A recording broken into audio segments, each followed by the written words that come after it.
Hello, I'm SammyP. Welcome to episode 15 of my Let's Voice series for Pillars of Eternity 2 Deadfire. It's the series where I use the excuse of practicing my voice acting to justify playing video games. And hey, if you're watching the video and you're enjoying yourself, maybe think about liking and sharing and subscribing the video. I feel really dumb saying it, but it helps the channel. And if you don't like the video, I mean, the dislike button's also there as well. Right. We had just found, last time, Furrante. We walked all the way over this damn island to find this guy, and turns out he's in the very last place. Oh, I like all the chairs are different. And one of them is just bones. Someone just strapped some bones together. What are they? Captain Mad Moreno is inscribed on the back of the chair. Oh! Captain Brutal Benworth is inscribed on the back of the chair. They've inscribed their names on the back, so I'm assuming this one says Fenworth and this. Alright, well, we'll check that out after we talk with Fenworth. Fenworth, that's not his name. Benworth is the guy we killed. Furrante is the guy we're about to talk to. I was merging them into one being. Ah, watcha. Ah. Ack. I don't... Ah, watcher. Good, you have arrived. Chin jutting upward, he grants you a winsome smile. His left cheek dimples as the smile spreads to show teeth. Ahoy there yourself, Captain. Or do I be but a pretty bit of man-meat to dangle from... Damn it. Should have... Pretty bit of man-meat. Oh, Seraphim. Don't ever change. Okay. Ahoy there yourself, Captain. Or do I be a bit of... Or do I be but a pretty bit of man-meat to dangle from the wrist, as easily forgotten as set aside? Arms akimbo and head askance, Seraphim smirks. Furrante rubs his thumb over his golden... Sulenet? Solonet. I don't know what that is. Hopefully, I guess I'll have to look that up. Solonet. I have no idea. Violent thoughts gliding over his face like a dark... Starting again. Furrante rubs his thumb over his golden whatever the hell that is. Violent thoughts gliding over his face like dark clouds. Then he smiles. But it's a vicious expression, more than a pleasant one. A little seabird informs me that you have dealt with our mutual problem. The scoundrel Benworth? His eyes glint as a fierce grin cuts across his face. He can't just keep smiling. Like he's already smiling. Alright. It's fine. And his lone dimple deepens. Dimple deepens. So, alright. Geladre, for this you have my grandest commendation. You'd have been right amused, you would. Few sights as fine as that. Well, I'm going to read this first. God damn it, Seraphim. You'd have been right amused, you would. Few sights as fine as that hard-blowing three-sheeter getting what's been long... Few sights as fine as that hard-blowing three-sheeter getting what's long been due him. Hands on his hips, Seraphim juts his chest forward, blue fur expanding like a bird's plumage. You are lacking in so many ways, my former ship hunter. But no one can say that you are not entertaining. I myself would have enjoyed watching you put the scoundrel in his place. Stoic or... No, we're definitely more clever than we are stoic. I didn't bother with Benworth just for your praise. No. As my memory serves me, you did not. A flare of anger sharpens his smile and burns darker the color of his eye. What? And burns darker the color of his eyes. A flare of anger sharpens his smile and burns darker the color of his eyes. Is that worded correctly? I don't know. And as promised, I have prepared for you a fine prize. With a sweep of his arm, he offers you a magnificent cloak. You have granted the Cloak of Protection. I mean, it's okay. Yeah, it's fine. I mean, it's worth 10 copper. I don't know if I should go around promoting the idea that I will kill people for 50 copper pieces. However, there is another matter for It's a good start, Sammy. Good start. However, there is another matter of which we must now speak. This is where he gets all of his lackeys to jump us. I must confess to you a bit of a problem has arisen. One which speaks to your expertise with the supernatural. We've sighted the floating hangman that haunts the Deadfire. See, now, okay. Last episode, I was talking to the innkeeper, and one of my dialogue options was asking about the floating hangman. And I was like, the hell is the floating hangman, and why am I asking about it? Now, she freaked out, which is an interesting response, but surely I shouldn't have that option until I've had this conversation.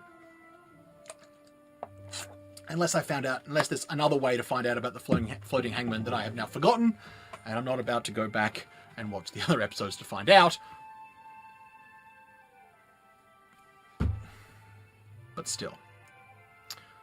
8 bluff, 8 arcana, or 6 history, and we could have gotten some more.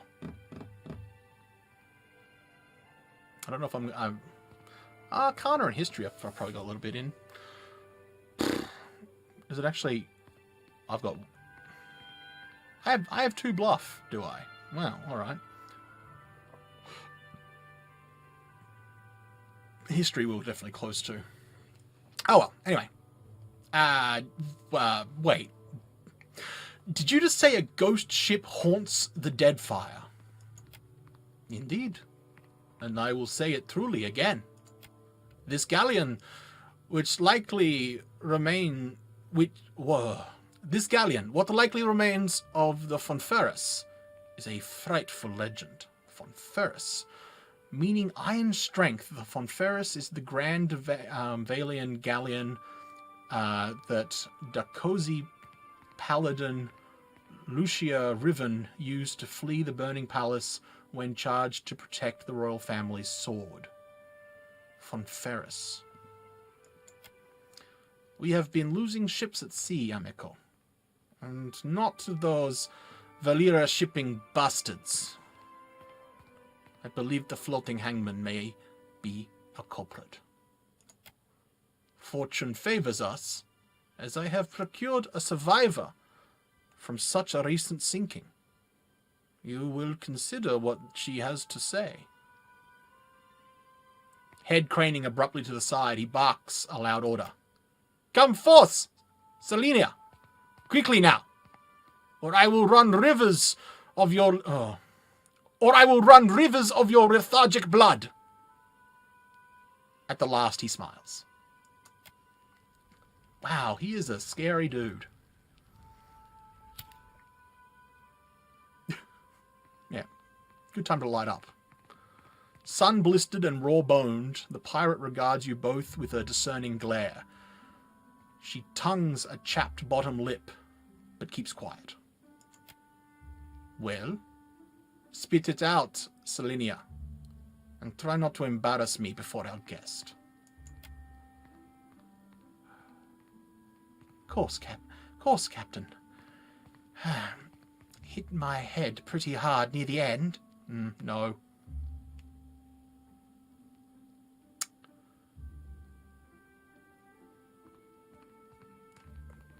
Course, Captain. Hit my head pretty hard near the end, but I'll spit the tale best I can. The pirate touches a spot at the base of her skull and winces. She glances off to the side, eyes black and full of hurt. Furrante sighs and rubs tiredly between his brows. Go on, gent. I'm ready as I'm like to get me. I'm ready as I'm like to get me. Go on, gent. I'm ready as I'm like to get me. With a shiver, the pirate turns her black button eyes to you.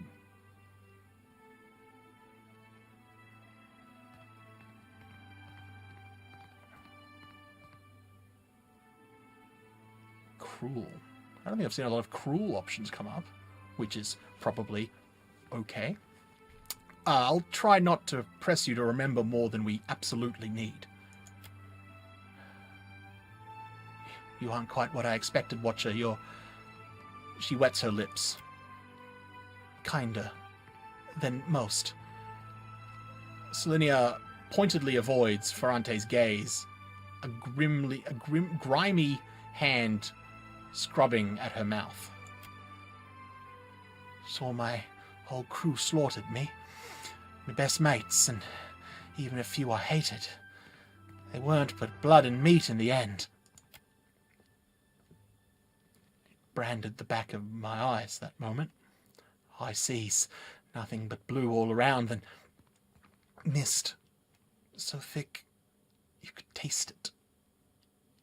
Ship sailed from within, out of nowhere. It was a hunt. Not for loot, but for bodies. The ship, it looked... She gropes at her hip, but there's nothing there. Fingers fumbling in the air, she bares her teeth. Rotted. The crew, they were all undead. Couldn't stop them from boarding, couldn't kill them. Couldn't even fight them in the end. Tell me about them. The undead. They were dreadful. Some were clothed, like maybe they'd only recently died. Others weren't more than moving bones. One was different. Her presence was overwhelmingly heavy. Flames burned in the place of her eyes. The crew shambled hard to do her bidding, even the ones who seemed hardly aware. Figured she was the captain, me. She shrugs, gaze going far away.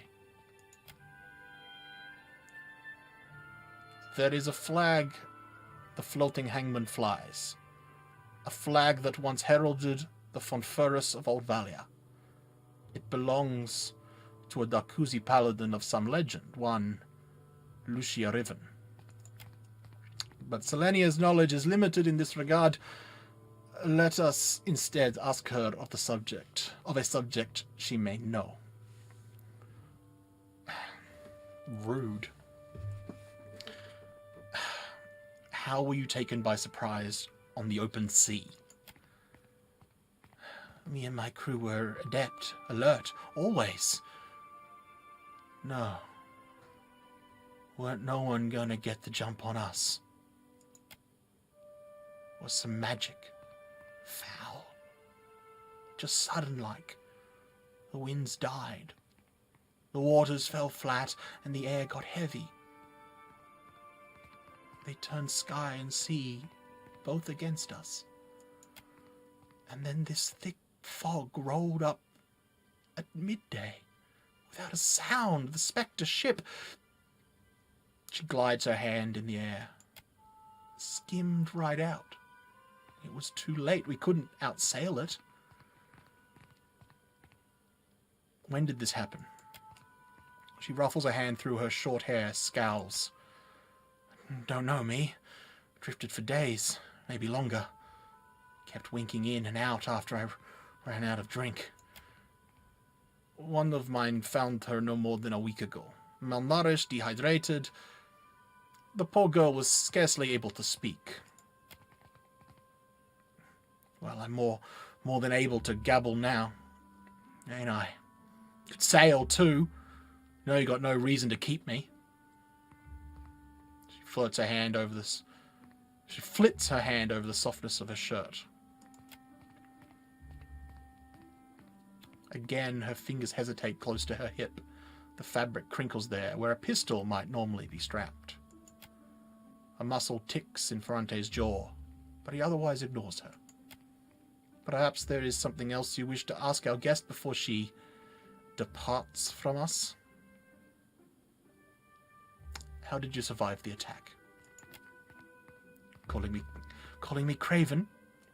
Sure, I am. She snorts. She rubs the back of her head rough, like she needs it to hurt. Took a knocking and was out for a while. When I came to, they were eating Nascio, our steward. I dropped a dinghy and rowed for it. Don't know why they didn't give chase. Don't much care me. That'll be all. Selenia cuts a glance to Furrante for confirmation. When he dismissively waves her away, her black eyes narrow and she raises her chin defiant. But when he turns his full gaze to her, suddenly seething, she shrinks in on herself. Fist shaking at her side, she reluctantly retreats.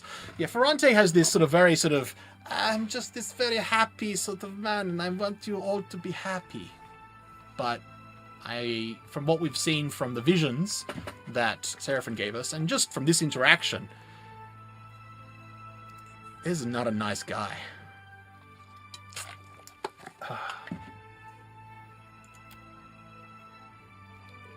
She belongs to Eldis, who undoubtedly will come to claim her soon. That is a problem for another time. One moment, Watcher.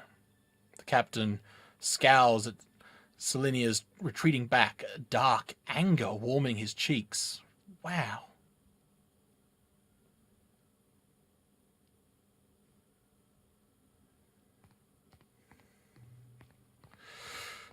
Dare to be damned, Captain.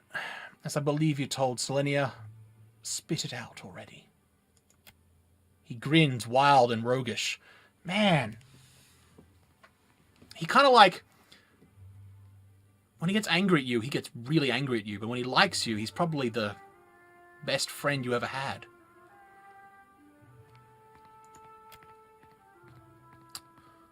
Looks like we'll be making a salty grog-sucking cur out of this one yet.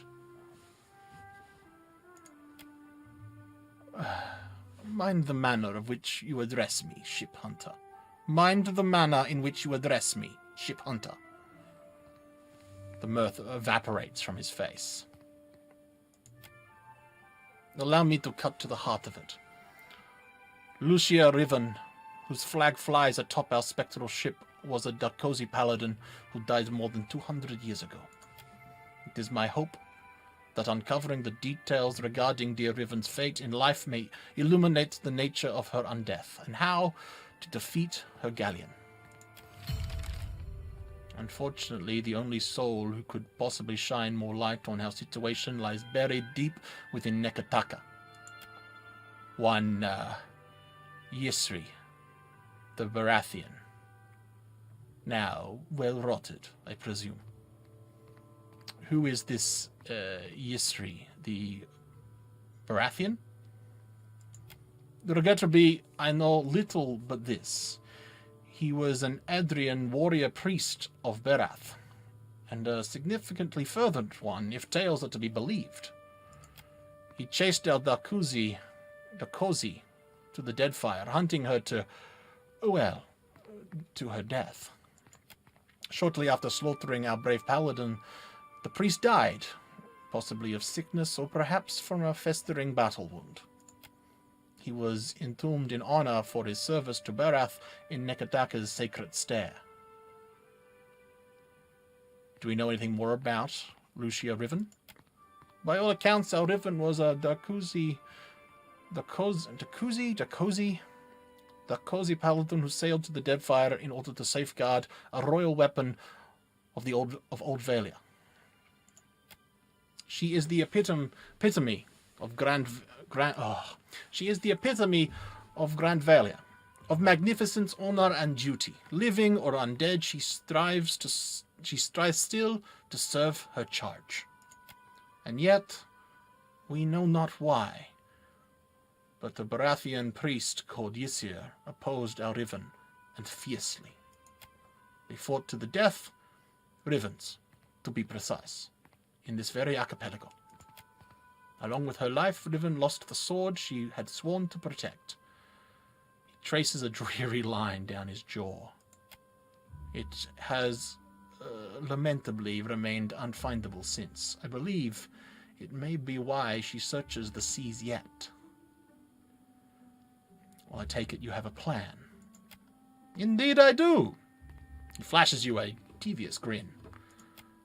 Though I and mine cannot so openly venture into the depths of Nekataka, nor can we commune with the dead, you, Watcher, are adept in both of these areas, correct? You must search the temple of Barath on Nekataka's sacred stair. Yithri's tomb within it should contain a Yithri's tomb within it should contain a chronicle of how and where he slew our paladin Riven. I wanted to talk about something else. The captain considers your request before finally returning a little nod. Come, let us share a fine conversation. I'm curious to know you better. Amico, do you know how I have lived so long in this life of piracy? Good aim and knavish looks. He chuckles, sounding pleasantly surprised. Conspiratorially, he leans in close. It is by not blabbing all of my secrets to anyone who asks.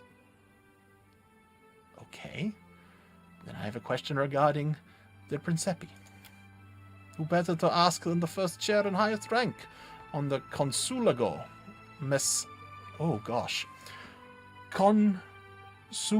Consuglo mes Casitas Council. What is it you wish to know? Dunwich is a rather interesting port. Who first cobbled it together? What matters is not who they were, Castilla. Only that we took it from them. His grin is shark-like, all teeth and violence. Ooh, I like that. But as you are curious, I will tell you this. The architecture of Balefire Beacon suggests dwarven craftsmanship. My own research into the island upon which I established Dunwich paints these ruins in a picture of blood and agony. Whatever dwarves sought to make their refuge here were exterminated by a crush of Naga, tidal waves, and great sea monsters all at once. Fortunately for us, Ondra shelters her loyal sailor. Fortuitously for us, Ondra shelters her loyal sailors more than wayward mountain dwarves. But is there more that you wish to know? Let's discuss what you needed. I'm listening, Amico. What weighs on your mind in this moment, Castilla? Remind me what we know. Look, I'll see what I can do. Galadre, do return when you've any leads on that. Galadre, do return when you've any lead that may navigate us to where the floating hangman anchors. I'll be waiting. He nods cordially in dismissal.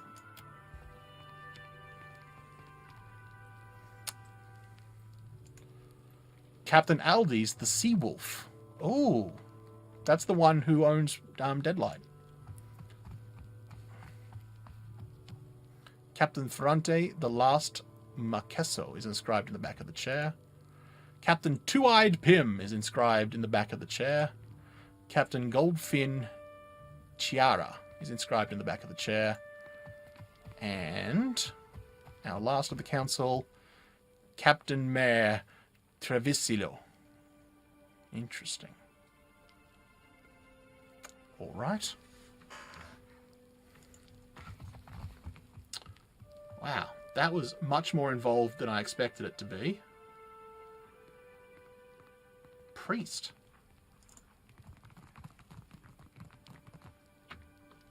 Okay, it does kind of look...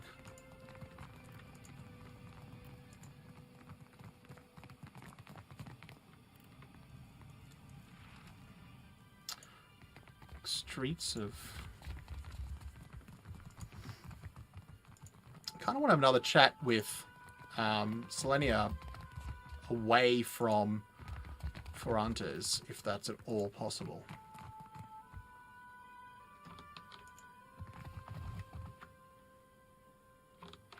Yeah, let's not aggravate this man in his own house.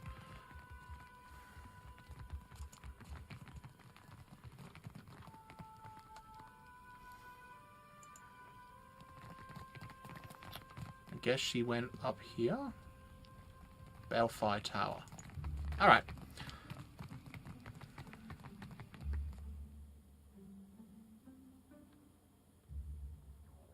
Alright. Oh. What?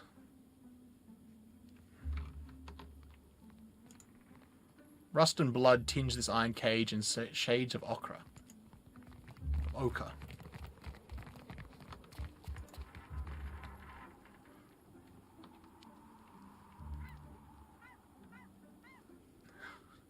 Kind of gives a kind of Assassin's Creed vibe.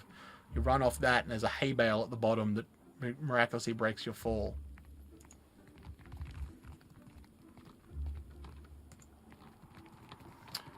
I feel like this bird droppings crossed over the iron bands in this cage. I think Selenia has gone missing. She just sort of, I assume she just vanishes. Or at least goes somewhere that I cannot follow. But I was kind of thinking it sounded to me like it was going to be, we were leading to us being able to recruit her. Probably not as a party member, but like as a crew for the ship. Where do we want to go? Oh, let's quickly talk to that wizard for the play.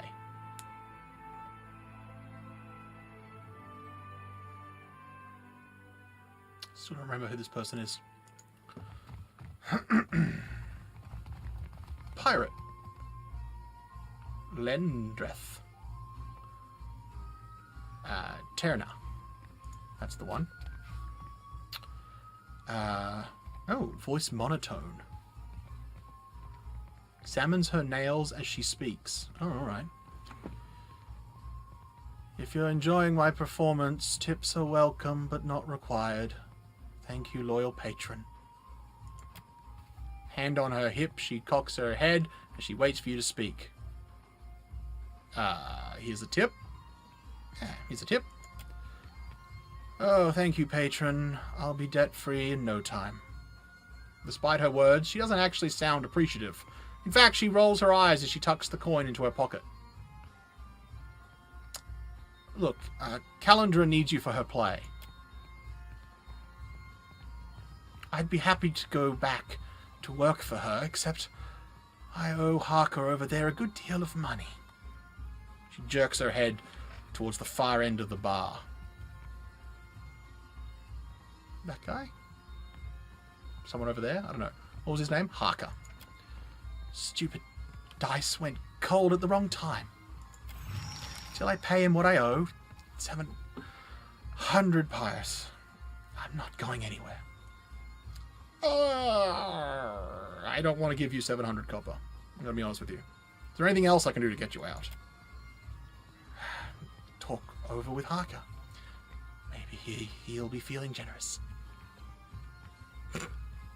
She snorts, as if making a joke.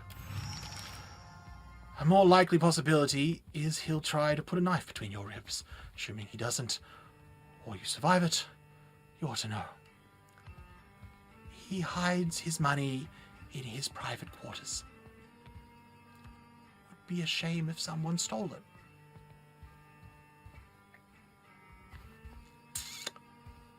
How did you come and... what can you tell me about Haka?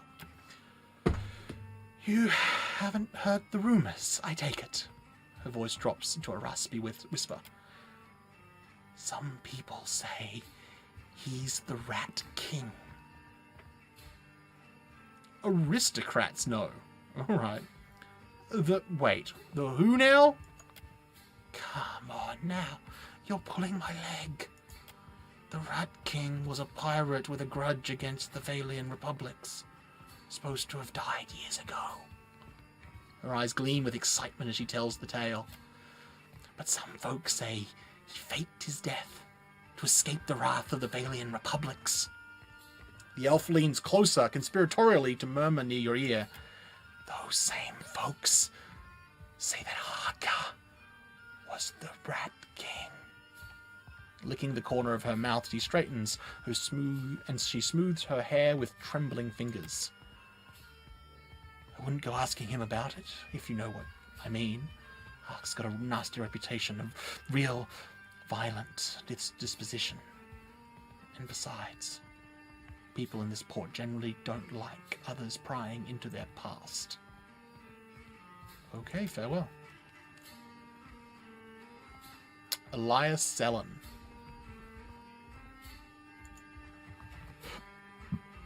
Whoop. Kill him. Wait an hour. You're an idiot. Wait a minute. Wait an hour. Alive. Dead. Makes no difference at all. I've pulled plenty of gold teeth. I know the right way to do it. Maybe I'll pull your teeth just to prove you wrong. Whoa, hi. Well, you know, it really does make no difference. Wow, that came out of nowhere. But, thanks. Jacob Haka. Okay. I guess that's what we're doing next time.